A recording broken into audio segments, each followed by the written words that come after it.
The Vorthak Empire had conquered 47 star systems with a sort of methodical precision that would have impressed a Swiss watchmaker, assuming Swiss watchmakers were 8-foot-tall crystalline beings with superiority complexes the size of gas giants. Their capital world, Vorthak Prime, gleamed like a jewel against the cosmic void, which was exactly the metaphor that Tourism Board had been pushing for the last 3 centuries, along with experience through civilization and where lesser species learned their place. Emperor SCI-FI the Magnificent held court in a palace that defied several laws of physics and at least 2 principles of good taste. The structure rose from the planet's surface like a frozen scream of architectural ambition, its crystalline spires reaching toward the heavens as if trying to pierce the very fabric of spacetime. Which, knowing Vorthak engineering, they probably could. The throne room itself was a study in intimidation through interior design. Massive pillars of living crystal pulsed within a light, their surfaces carved with the names of conquered worlds in script so elaborate it would have given calligraphers nightmares. The ceiling stretched up into darkness, creating the impression that visitors were standing at the bottom of a very expensive well. The throne, a masterpiece of carved ruby and flowing energy, sat atop a dais that required exactly 99 steps to reach. The 100th step, according to palace tradition, was taken by the emperor himself, because symbolism was apparently very important to beings who could manipulate matter at the molecular level, but still needed to count steps to feel important. Emperor SCI-FI himself was the crown jewel of Vorthak evolution, standing 9 feet tall with a body that seemed to be carved from living amethyst. His multiple eyes glowed with the sort of inner fire that suggested either profound wisdom or chronic indigestion. Power radiated from him in visible waves, causing the air around the throne to shimmer with potential energy. He had ruled for over 2,000 years, which was impressive until you realized that Vorthak lifespans made tortoises look like mayflies. The empire's success rested on a simple principle: overwhelming technological superiority combined with the sort of arrogance that could be seen from orbit. Their plasma weapons could vaporize a city block. Their energy shields could stop anything short of a supernova. Their neural disruptors could turn the most hardened warrior into a babbling infant. They had reduced entire civilizations to rubble with the casual efficiency of someone updating their social media status. Their caste system was a marvel of social engineering, with 17 distinct levels ranging from barely tolerated at the bottom to magnificently crystalline at the top. Every conquered species was carefully catalogued and assigned their proper place in the cosmic order, usually somewhere between useful for manual labor and adequate for entertainment purposes. The system had worked flawlessly for millennia, creating a galaxy-spanning civilization where everyone knew their place and stayed there, or else. The tribute system was particularly elegant in its simplicity.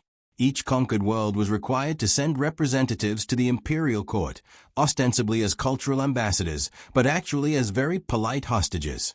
These tribute bearers would spend a year in service to the empire, performing whatever menial tasks were deemed appropriate for their species, before returning home with stories of Vorthak magnificence that would keep their people properly intimidated.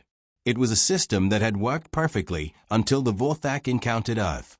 The problem with Earth, from the Vorthak perspective, was that it shouldn't exist. Their xenobiologist had run the calculations 17 times, and each time the answer came back the same. Any planet with Earth's environmental conditions should be a lifeless rock. The gravity was crushing. The atmosphere was a toxic mixture of corrosive gases. The temperature swings were lethal. The radiation levels would sterilize most known life forms. The tectonic activity would shake apart any civilization stupid enough to try establishing itself. And yet, impossibly, Earth teemed with life. Worse, it had produced a species that seemed to thrive on conditions that would kill everything else in the galaxy. Humans had spread across the nightmare world like some sort of biological impossibility, adapting to environments that existed in the Vorthak survival manuals only as examples of places never to visit. The first contact protocols had gone smoothly enough.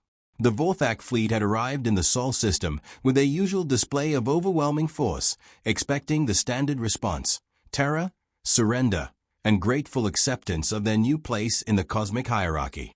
Instead, they had encountered beings who looked at their mountain-sized dreadnoughts and asked if they came in peace while simultaneously calculating firing solutions. The initial reports from Vorthak commanders had been dismissed as obvious exaggerations. No species could survive direct exposure to vacuum for more than a few seconds. No biological entity could function effectively in temperatures that would freeze ammonia. No sentient being would voluntarily consume substances that registered as industrial solvents on standard toxicity charts.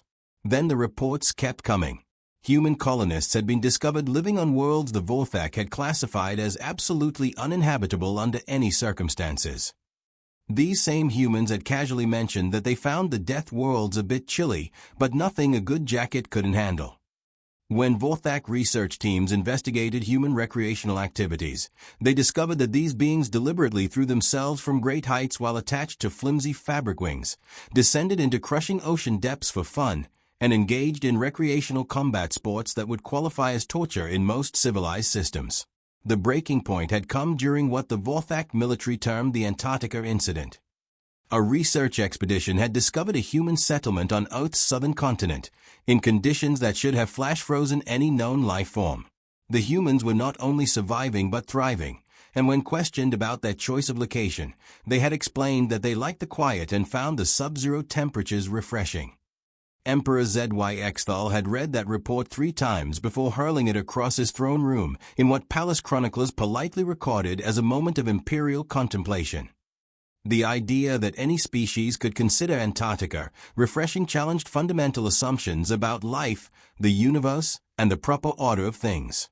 The situation had deteriorated from there. Human colonies had begun appearing in star systems the Vorthak had written off as completely uninhabitable. Worlds with crushing gravity, toxic atmospheres, and radiation levels that would cook most beings faster than a microwave dinner were suddenly spotting human settlements with names like New Detroit and Paradise Valley.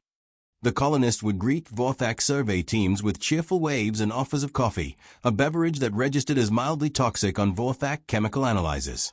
Then came the military encounters. The first skirmish had been with a human cargo hauler that had strayed into Vorthak space.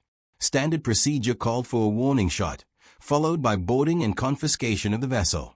The warning shot had been fired. The human ship had responded by accelerating directly toward the Vorthak warship, while broadcasting what their translation systems indicated were either battle hymns or mating songs. The algorithms couldn't decide which.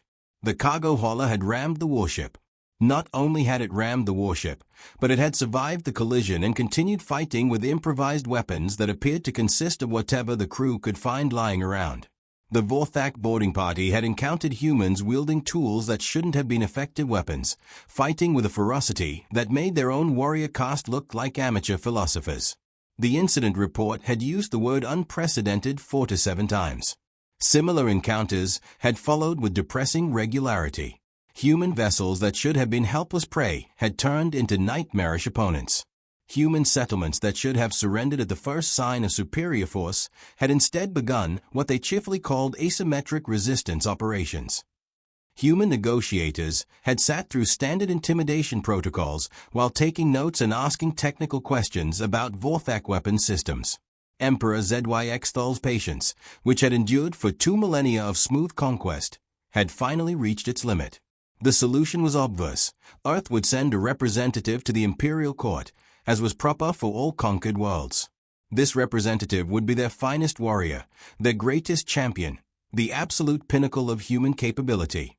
The emperor would personally demonstrate the futility of resistance, break their spirit through overwhelming displays of Vorthak superiority, and send them home with a clear understanding of humanity's proper place in the cosmic order. The message had been transmitted with all the diplomatic subtlety of a supernova. Send us your strongest. We will show them true power. Earth's response had been typically confusing. Instead of the expected groveling acknowledgement or desperate plea for mercy, they had simply replied, "Representative en route. Please have coffee ready." The transport ship arrived on schedule, which was itself mildly surprising given humanity's apparent relationship with basic physics.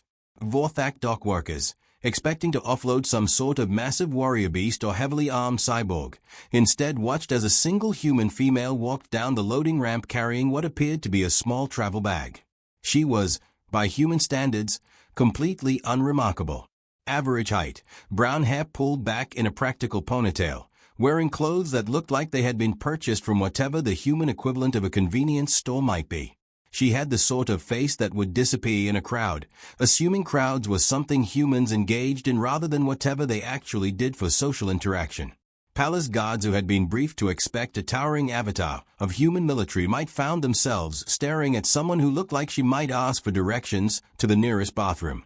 Security protocols designed for processing dangerous prisoners were hastily revised when it became clear that the arriving human was not only unarmed, but seemed genuinely confused by questions about concealed weapons.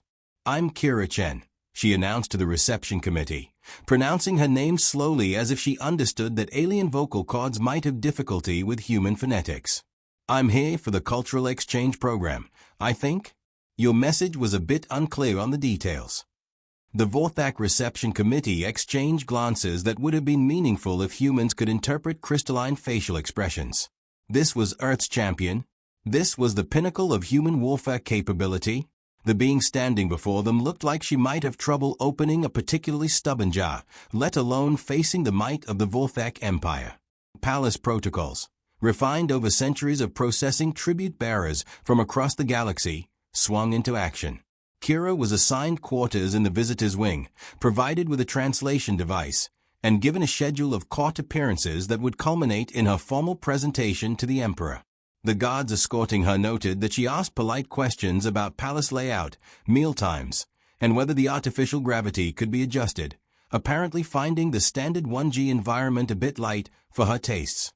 The throne room presentation was scheduled for the following day, giving the palace staff time to prepare the usual displays of imperial majesty.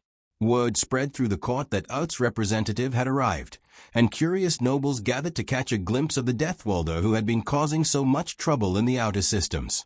What they saw was a human female sitting calmly in the visitors' gallery, apparently immune to the intimidating atmosphere of the imperial court. She had changed clothes, trading her arrival outfit for something that looked vaguely formal by human standards but still managed to appear casual by Vorthak measures. Most unsettling of all, she seemed genuinely interested in the court proceedings, taking notes on a small device and occasionally nodding as if she understood the complex political maneuvering taking place around her. Emperor SCI-FI himself had been anticipating this moment for weeks. The chance to personally demonstrate Vorthak's superiority to a representative of the species that had been causing so much inconvenience was exactly the sort of theatrical opportunity he lived for. His entrance would be spectacular, his words would be memorable, and the human would leave with no doubt about the futility of resistance. The Emperor's arrival was preceded by the traditional fanfare, crystalline chimes that could shatter glass, harmonic resonances that made the air itself sing, and light displays that painted the throne room in patterns of devastating beauty. The massive doors, each carved from a single piece of stellar diamond, swung open with the sort of dramatic timing that suggested someone had been practicing. Emperor SCI-FI entered like a force of nature-given form.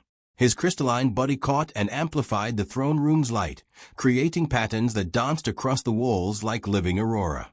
Each step sent ripples of energy through the floor, and the air around him shimmered with barely contained power. His multiple eyes swept the assembled court with the casual authority of someone who had never encountered meaningful opposition. He ascended the 99 steps to his throne with measured pace, each footfall echoing through the vast chamber. The court held its collective breath, waiting for the moment when the Emperor would take the 100th step and assume his place as the ultimate authority in this corner of the galaxy. Emperor SCI-FI settled onto his throne, energy patterns swirling around him like a crown of controlled lightning. His voice, when he spoke, carried the weight of 2 millennia of absolute power. "Behold," he announced, his words resonating through crystal and stone, the representative of the species known as humans. A being from a world so hostile that no civilized life should exist upon it. Yet here she stands, in the heart of the greatest empire the galaxy has ever known. Kira Chen, sitting in the visitors' gallery, raised her hand. "Excuse me," she said politely, "but would it be possible to use the bathroom before we get started? It's been a long trip." The throne room fell silent. In 2,000 years of imperial audiences, no one had ever interrupted the Emperor's opening remarks to ask about bathroom facilities. The concept was so far outside established protocol that the court translator actually paused to run the request through its database twice. Emperor ZYX's multiple eyes focused on the human with the sort of attention usually reserved for particularly interesting bacteria. You dare interrupt the imperial address. Oh, sorry, Kira replied, apparently genuine in her apology. I didn't realize we were being formal. Please, continue. I can't wait. The Emperor's crystalline features shifted into what might have been a frown if crystalline beings were capable of conventional facial expressions. This was not how tribute presentations were supposed to proceed. The human should have been cowering in terror, overwhelmed by the display of imperial majesty. Instead, she was sitting casually in her chair, looking around the throne room with a sort of mild interest usually reserved for moderately impressive architecture. You stand in the presence of ultimate power, the Emperor continued, his voice rising to fill the vast chamber. The Vorthak Empire spans 47 star systems. Our fleets have conquered 1,000 worlds. Our technology surpasses anything your primitive species has ever imagined. We are the pinnacle of evolution, the ultimate expression of order and civilization. Kira nodded thoughtfully. That's very impressive, she said. 47 systems is quite a lot. How do you manage the logistics? Supply lines must be a nightmare. Once again, the throne room's silence was so complete that the sound of crystalline breathing became audible. Court nobles exchanged glances that would have been meaningful to anyone fluent in Vorthak facial expressions. This was not the expected response to imperial majesty. Emperor ZYX's patience, already strained by weeks of anticipation, began to show signs of crystalline stress fractures. Your world will serve the Empire, he declared, energy beginning to build around his throne. Your people will learn their proper place in the cosmic order. Resistance is futile. Compliance is inevitable. About that, Kira said, pulling out her small note-taking device. I've been reading your standard tributary agreements, and I have to say, the terms seem a bit one-sided. Have you considered offering mutual defense pacts instead? We could probably work something out that benefits everyone. The Emperor's glow intensified to the point where several courtiers began reaching for protective eyewear. You misunderstand your situation, human. You are not here to negotiate. You are here to witness the futility of resistance. I think there might be some confusion, Kira replied calmly. My understanding was that this was a diplomatic meeting to discuss Earth's relationship with your empire. If you're not interested in negotiation, what exactly did you have in mind? Emperor ZYXthal rose from his throne, power radiating from him in visible waves. The air itself began to glow with contained energy, and the temperature in the throne room dropped several degrees as matter responded to his will. General Mor'gath, he commanded. A figure emerged from the shadows beside the throne, a Vorthak warrior who stood nearly 10 feet tall, his crystalline body bearing the scars and modifications that marked him as a veteran of 100 campaigns. General Mor'gath was the Emperor's personal champion, undefeated in single combat, bearer of weapons that could level city blocks and armor that could withstand the heat of stellar cores. My lord, the general replied, his voice carrying the sort of gravelly tone that suggested he had been shouting orders across battlefields for several centuries. Demonstrate to our guest the futility of challenging Vorthak's supremacy, the Emperor commanded. Show her what happens to those who mistake our patience for weakness. General Mor'gath stepped forward, energy weapons materializing in his hands as his combat systems came online.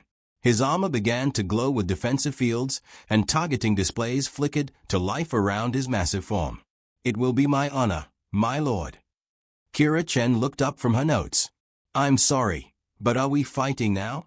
Because I should mention that I'm not really dressed for combat sports. The general paused, confusion evident even through his crystalline features. Combat sports.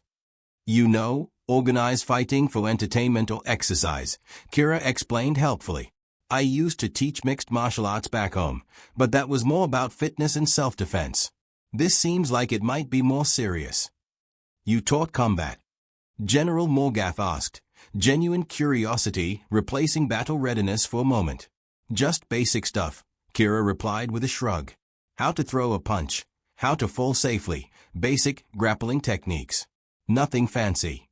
Emperor ZYXthal's frustration reached crystalline breaking point.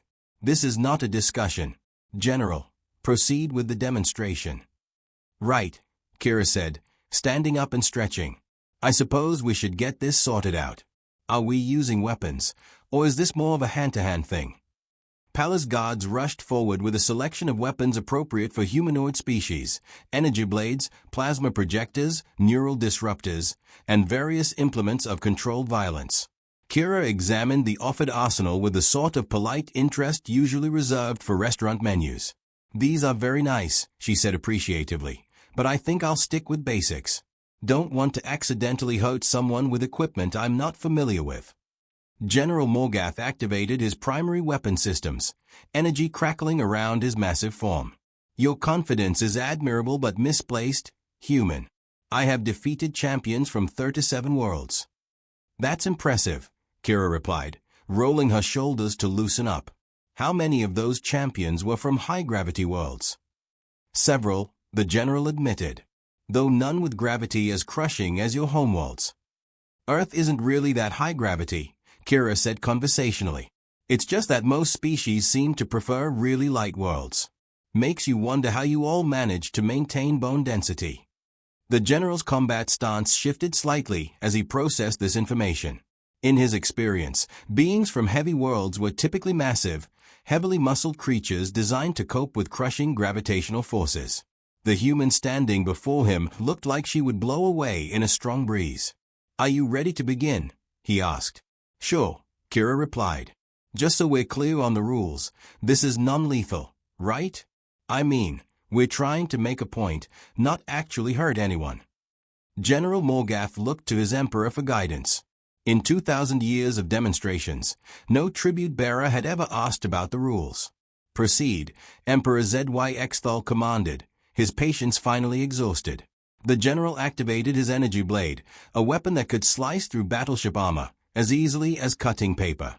The blade hummed with contained power, casting dancing shadows across the throne room walls. His targeting systems locked onto the human, calculating optimal strike patterns while his defensive fields reached full strength. Kira watched these preparations with professional interest. "Nice stance," she commented. "Very stable. You've got good reach advantage too." General Mor'gath raised his weapon, power building in his crystalline muscles as he prepared to demonstrate why Vorthak warriors were feared across the galaxy. The human stood relaxed in front of him, apparently unconcerned by the weapon that could vaporize her in milliseconds. The general struck with a speed and precision that had made him legendary among Vorthak military forces. His energy blade cut through the air fast enough to leave an afterimage, aimed to stop just short of the human's neck in a display of controlled lethality that would demonstrate Vorthak's superiority without actually killing the tribute bearer. Kira stepped sideways. It was not a dramatic movement. There was no rolling, no jumping, no elaborate acrobatics. She simply moved one step to her left, as casually as someone avoiding a puddle on the sidewalk. The energy blade passed harmlessly through the space where she had been standing. General Mor'gath, committed to his strike, found himself momentarily off balance as his weapon encountered empty air instead of the expected target. His combat systems, designed for opponents who relied on armor and shields rather than simple movement, took a critical millisecond to recalculate. Kira reached out and gently took hold of the general's weapon arm. What happened next would be analyzed by Vorthak military scientists for decades to come. The human's grip, which appeared casual and relaxed, somehow managed to redirect the general's momentum while simultaneously applying leverage to his crystalline joints in ways that Vorthak physiology was not designed to handle. The sound of General Mor'gath's arm breaking was like a crystal chandelier falling onto a marble floor. The general's scream of pain and surprise echoed through the throne room as he discovered that Vorthak bones, while incredibly strong, were not designed to withstand the sort of joint locks that Earth martial artists had been perfecting for thousands of years. His energy blade clattered to the floor as his weapon systems automatically shut down in response to traumatic injury. Kira maintained her grip for exactly as long as necessary to ensure the general's weapon was no longer a threat, then released him and stepped back. "Sorry about that," she said genuinely. "Are you okay? That sounded like it hurt." General Mor'gath, clutching his shattered arm, stared at the human with something approaching religious awe. In 37 victories against champions from across the galaxy, he had never encountered anything like what had just happened. The human had moved with the sort of casual efficiency that suggested she could have done much worse if she had chosen to. The throne room erupted in chaos. Courtiers who had expected to witness a demonstration of human inferiority instead found themselves watching their greatest warrior cradled his broken arm while a Deathworlder asked if he needed medical attention.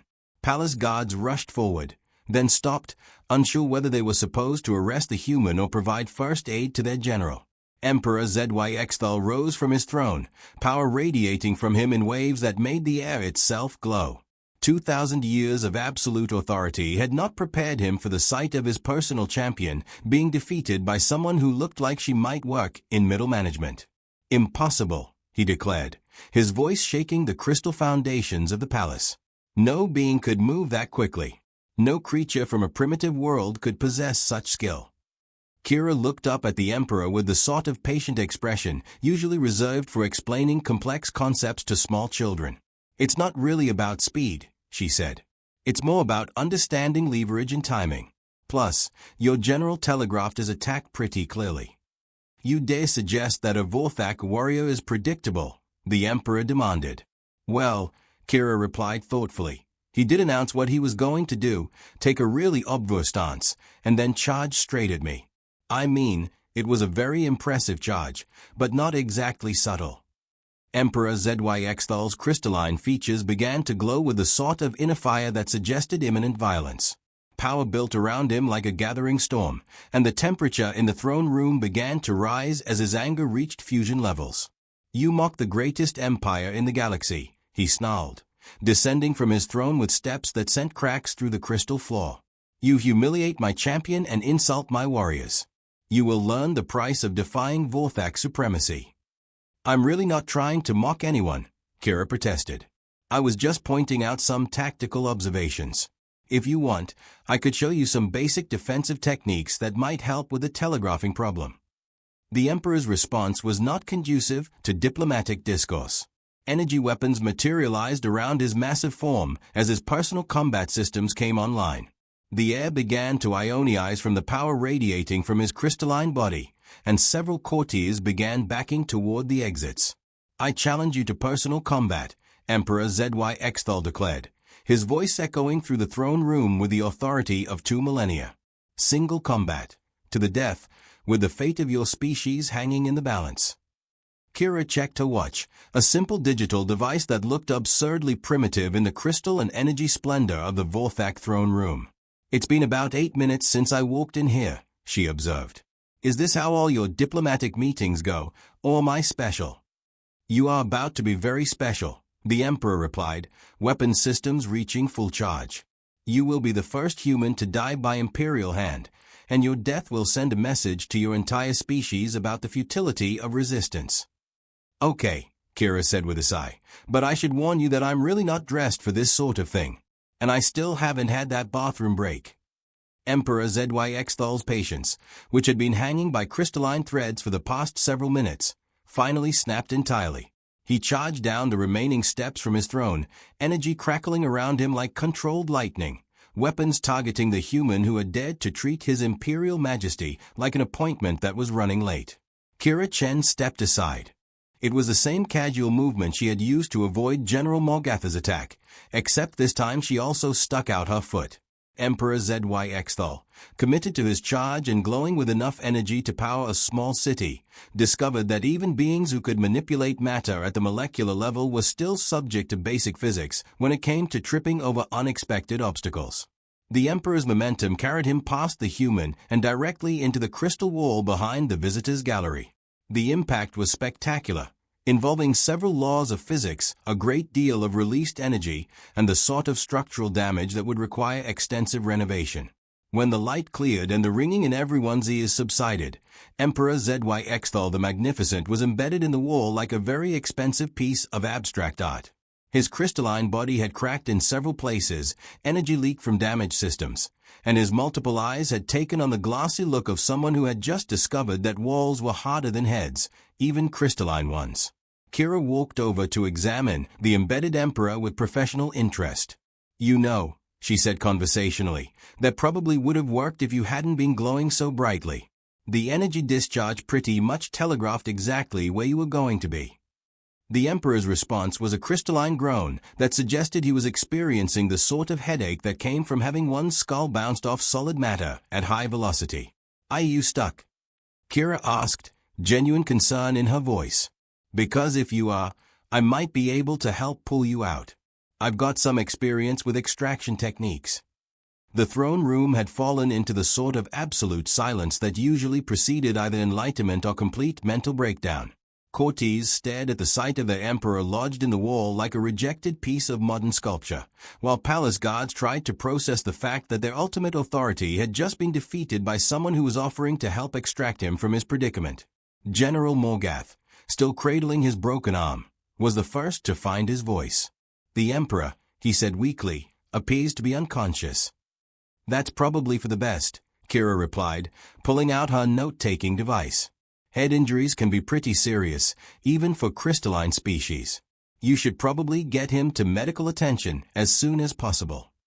She paused to check her watch again. 10 minutes, she observed. That might be a record, actually. Usually these sorts of diplomatic incidents take at least an hour. The silence stretched on as the assembled Vorthak nobility tried to process what they had just witnessed. Their emperor, the ultimate expression of Vorthak evolutionary superiority, was unconscious and embedded in a wall. Their greatest general was nursing a broken arm. And the human responsible for this diplomatic catastrophe was taking notes and suggesting medical procedures. "So," Kira said, addressing the stunned court, "should we postpone the rest of the cultural exchange program until your emperor recovers, or is there someone else I should be talking to about Earth's tributary status?" The question hung in the air like a challenge to everything the Vorthak Empire thought it knew about the proper order of the universe. Several courtiers began backing toward the exits, apparently deciding that they had urgent business elsewhere in the galaxy. Others started quiet conversations about succession protocols and emergency medical procedures. General Mor'gath, despite his injury, managed to pull himself together enough to address the situation. "I believe," he said carefully, "that we may need to reconsider our approach to human relations." "That would probably be wise," Kira agreed. "Earth's pretty interested in peaceful coexistence, but we're not really big on the whole tributary thing. Maybe we could work out some sort of mutual defense agreement instead? You seem like you could use some help with combat training." The general glanced at his emperor, still embedded in the wall like a crystalline lawn dart, and then at his own broken arm. That, he admitted, might be an excellent idea. And so it was that the Vorthak Empire, which had conquered 47 star systems through overwhelming displays of technological superiority, learned that sometimes the most dangerous opponents were the ones who made it look easy. The official records would later describe the incident as a diplomatic misunderstanding resolved through cultural exchange, though palace medical staff would remember it as the day we had to extract the emperor from a wall. Kira Chen would eventually return to Earth with a treaty that established humanity as an independent partner rather than a tributary species, along with several Vorthak students who were very interested in learning about human martial arts. She would also return with stories about alien palaces, crystalline emperors, and the importance of always asking about bathroom facilities before important meetings. The Vorthak Empire would continue to rule 47 star systems, though with a considerably more respectful approach to species that looked harmless but might not be. They would also implement new combat training protocols based on the revolutionary concept that sometimes the best way to win a fight was to avoid having one in the first place. Emperor SCI-FI would eventually recover from his war-related injuries, though he would never quite look at tribute bearers the same way again. He would also develop a lasting interest in human philosophy, particularly the concept that true strength sometimes came from knowing when not to use it. The palace wall would be repaired, reinforced, and equipped with impact-resistant surfaces designed to prevent future diplomatic incidents. The visitors' gallery would be redesigned with better sight lines and more comfortable seating, along with clearly marked bathroom facilities. And somewhere in the Imperial archives, a notation would be made next to Earth's entry in the catalogue of known species. Approach with extreme caution. Individuals may appear harmless but possess capabilities far exceeding expectations. Recommend diplomatic engagement over military confrontation. Also, provide adequate restroom access during negotiations. It was, all things considered, exactly the sort of sophisticated approach to interspecies relations that one would expect from a civilization advanced enough to conquer 47 star systems, assuming that civilization was also smart enough to learn from experience and humble enough to admit when they had been outmatched by someone who made it look effortless.